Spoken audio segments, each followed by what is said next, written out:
Good afternoon. This is Technology Times TV. Yeah, during your presentation, you talked about NIGF event coming up July this year. Yes. Please, can you tell us what we are to expect at this? Okay, 7th NIGF, Nigeria Internet Governance Forum, and our theme for this year is Internet as enabler of good governance. We know that next year is an election year, and we're talking about good governance.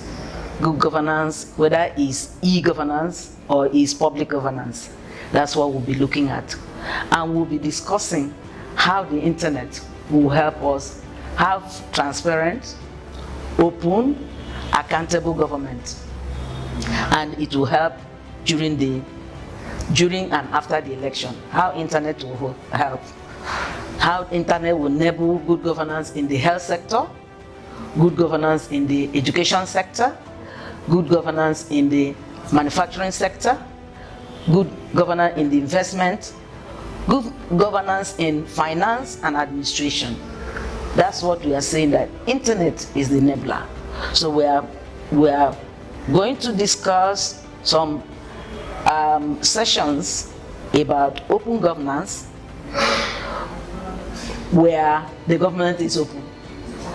We are going to discuss about Freedom of Information Bill, where you have the right to ask government about anything at all using your internet. How government can relate to citizens using the enabler called the internet.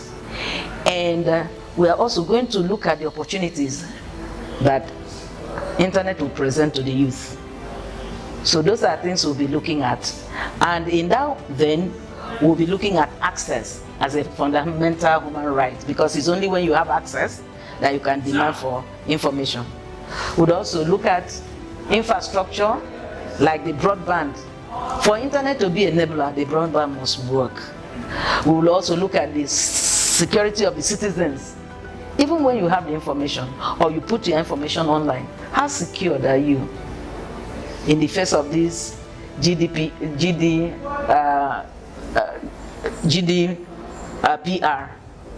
or of the EU about data protection? So we'll be looking at big data and data protection. We'll also be looking at what other things, what other areas that the internet will help us have good governance, both in the public sector and in the E. You talked lightly about the internet. As a major player in that space, in the internet space, what would you say is the level of assessment of the internet in Nigeria today? The internet, access to the internet is still very low. What we have now is that where ICT is available, it might not be affordable. Where it's affordable, it might not be accessible. So we still have these challenges of affordability and accessibility. So the level of internet penetration is still very low in this country because we don't have access, it's not available, it's not accessible, it's not affordable. Internet is still very expensive. When you buy 200 MB of data, how long will you use it? So it won't solve anybody's problem. And again, because we don't have landlines, it's only mobile lines we use in Nigeria. And most handsets, those that you buy, small handsets you buy, you don't have internet on it. So you can, they are not smart enough for you to use as internet, to access internet. So internet penetration is still very, very low, less than 48% of our population. You talked about the broadband penetration and everything. There was a policy that came up under Omobola Johnson. Yeah. They came up with a team that they gave a proposal that by 2018 that the internet penetration will reach 30%. Yeah. And as we speak today, we are 22%, less than 7 months to that meeting of that target. Do you see us meeting that target of 30% by the end of 2018? We are already in 2018. I can't see us meet the target. Why? Because we have challenges. We have infrastructure challenge, we have policy challenges. The ministry is already trying to re-establish or reconstitute, or they've reconstituted the broadband council, and new people are there. They have to study what others have done, and we still have right-of-way challenges. We have high bandwidth cost.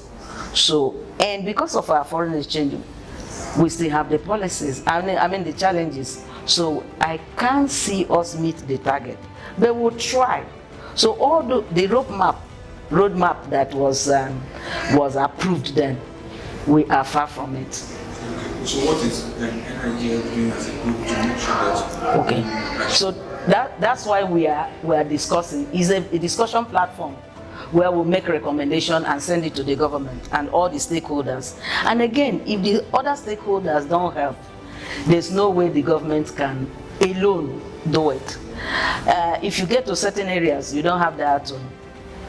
Some operators don't have presence or access apart from the cities. If you go outside the cities, you can't see them. So they need to invest. The operators need to invest, and government need to make the enabling environment, create the enabling environment for them to invest and be able to deploy broadband infrastructure in our country. Thank you very much for your time. So for the record purpose, just give us the date of when NIGF is holding and the venue. Okay, the NIGF will be holding on the 2nd and 3rd of July, and the venue is Musa Yaradua Center in Abuja, and it starts 8 o'clock for registration. The first day is for the youth, the second day is for every other person. We'll have a lot of discussion, we'll have a lot of people talk to us about what we can do to help our